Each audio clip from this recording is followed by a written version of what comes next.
Olá, boa tarde para você que acompanha o canal Gov. Hoje é sexta-feira, 24 de maio. Estamos no ar com o Gov Informa e as notícias e ações do governo federal. O presidente Lula participa daqui a pouco em Guariba, no interior de São Paulo, da inauguração da planta de produção de etanol de segunda geração, que é menos poluente e mais eficaz do que o etanol comum. Confira na reportagem de Jéssica Gonçalves as vantagens ambientais desse novo combustível.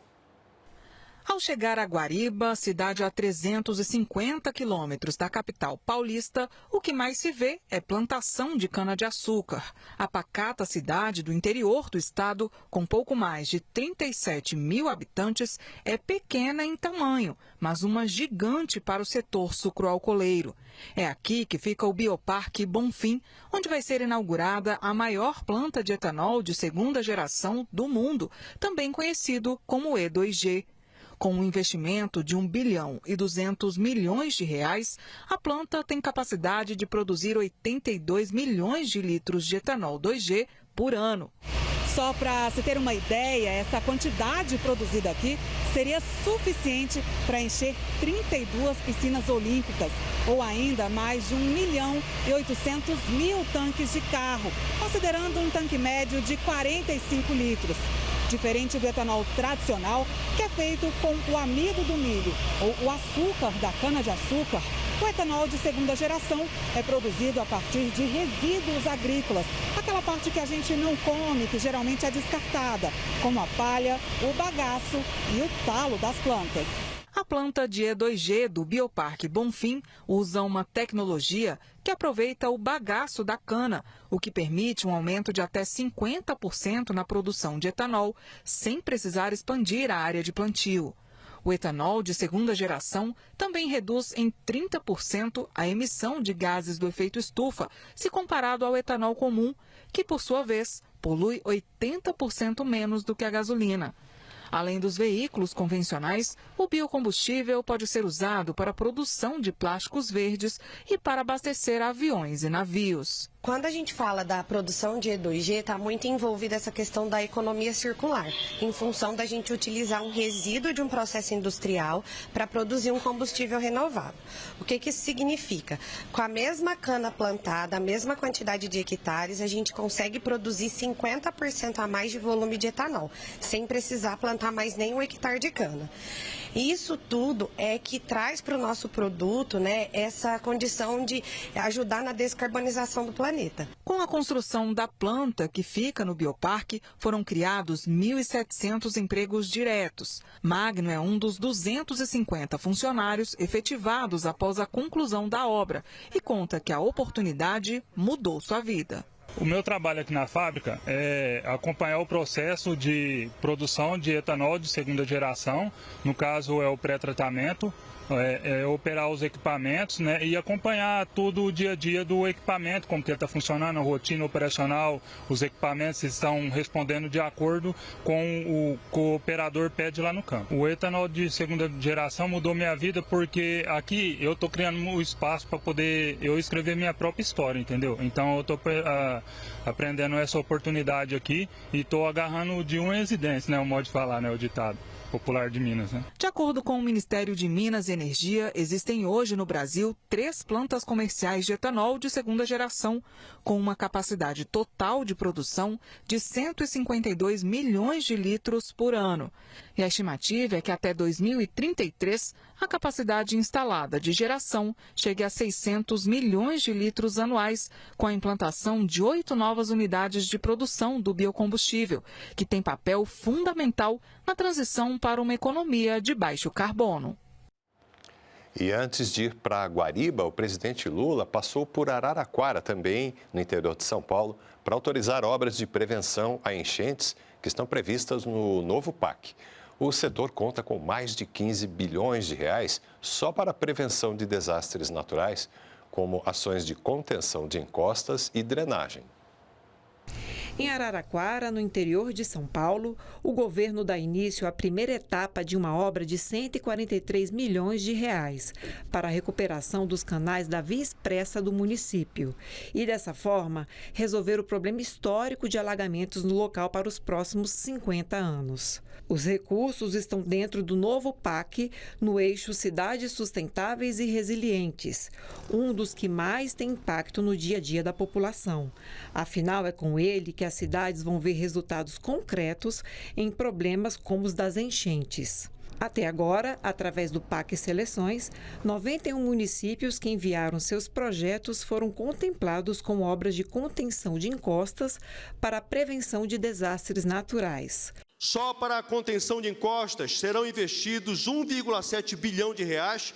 Essa é uma ação direta na prevenção daquilo que nós brasileiros, infelizmente, assistimos com uma frequência e uma intensidade cada vez maior nos últimos anos. Famílias perdendo suas casas, seus bens e até mesmo as suas vidas. Os investimentos do PAC têm compromisso com a transição ecológica, com o crescimento do país e com a geração de empregos de forma sustentável.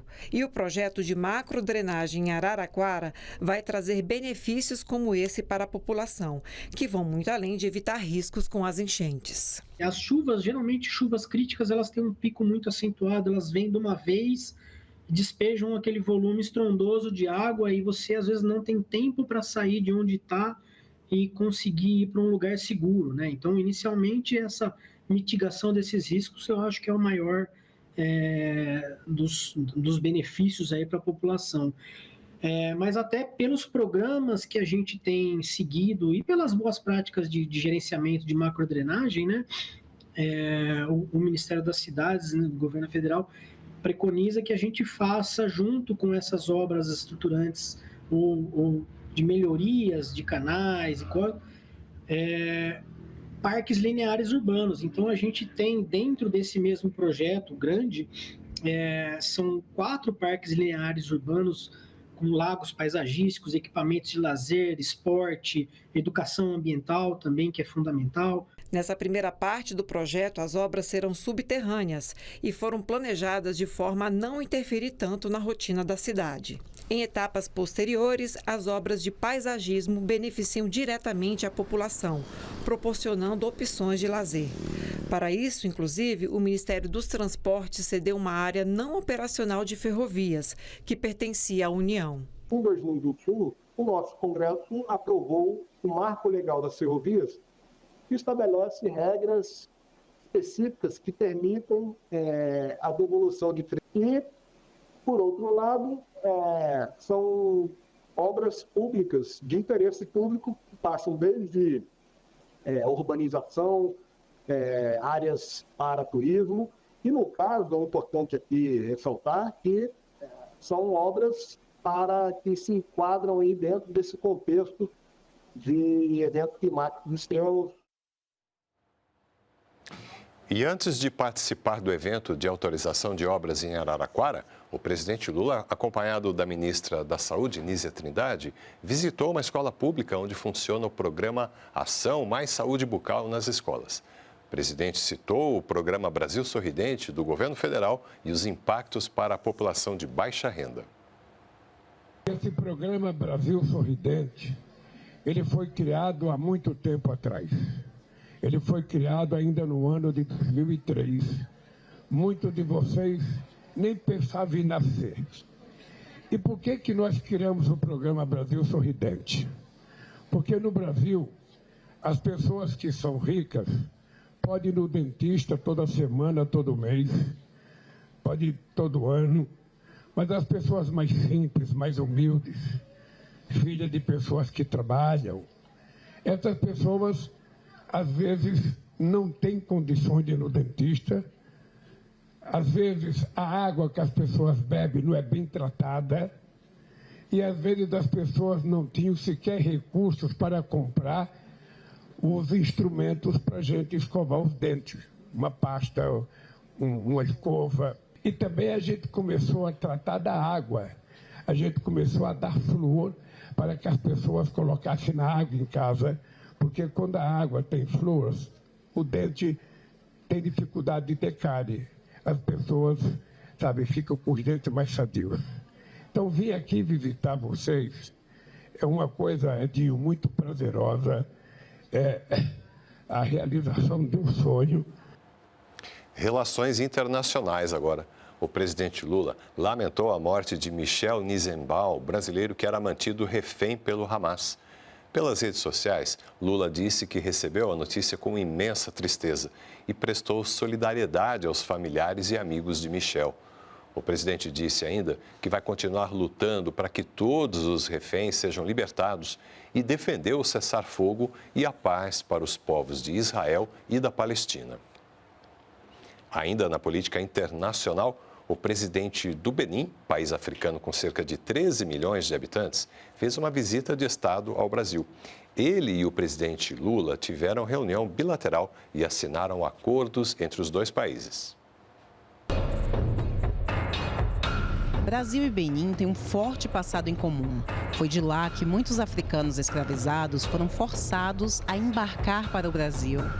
O passado é uma ferida ainda aberta na história dos dois países, mas a conversa entre o presidente Lula e o presidente do Benin, Patrice Talon, trouxe um olhar para um futuro de cooperação. O Brasil tem muito a aprender e a contribuir nos debates sobre memória, restituição, reparação e reconstrução.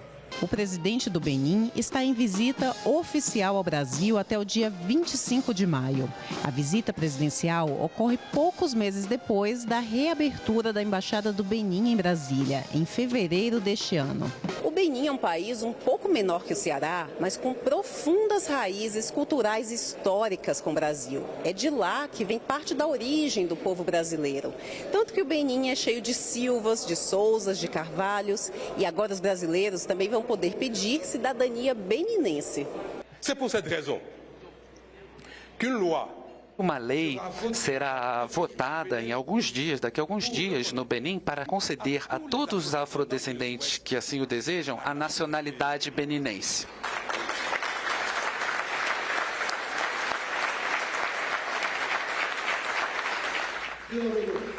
Portanto, de agora em diante, senhor presidente, o senhor será beninense também.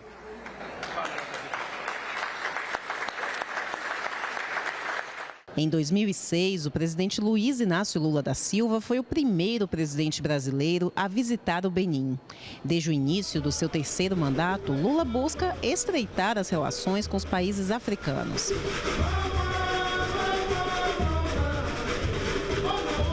E agora, à frente do G20, o Brasil une os países do Sul global em torno da aliança pelo combate à fome e da reforma da governança. Os 3 mil bilionários do planeta pagassem 2% de impostos sobre o rendimento das suas fortunas, poderíamos gerar recursos suficientes para alimentar os 340 milhões de pessoas que, segundo a FAO, enfrentam insegurança alimentar severa na África. Muitos países em desenvolvimento já formularam políticas eficazes para erradicar a fome e a pobreza. Nosso objetivo no G20 é mobilizar recursos para ampliá-las e adaptá-las a outras realidades. Durante a visita, Brasil e Benin também intensificaram a parceria, expandindo a cooperação no setor agrícola. Também foi anunciada a criação de um núcleo brasileiro de cooperação para todo o continente em Addis Abeba, onde estarão presentes agências como a Agência Brasileira de Cooperação, ABC, a Embrapa e a Fiocruz. A convite da União Africana, o Brasil vai sediar uma grande conferência sobre a diáspora no mês de agosto, em Salvador. Os presidentes também assinaram um memorando que vai incentivar o chamado turismo de memória entre os dois países. Economia agora. O INSS começou a pagar a partir de hoje a segunda parcela do 13º salário para aposentados e pensionistas de todo o país. E por causa da tragédia climática no Rio Grande do Sul, os pagamentos dos segurados gaúchos estão sendo realizados todos nesta sexta-feira, primeiro dia do calendário. Já para os outros segurados, os depósitos vão ser feitos até o dia 7 de junho. E recebem primeiro os que têm benefício com dígito de final 1 e que ganham até um salário mínimo. O GovInforma fica por aqui. Nós podemos voltar a qualquer momento com outras informações do governo federal para você. Para saber mais notícias, baixe o nosso aplicativo, Canal Gov. Uma ótima tarde e até a próxima. Tchau!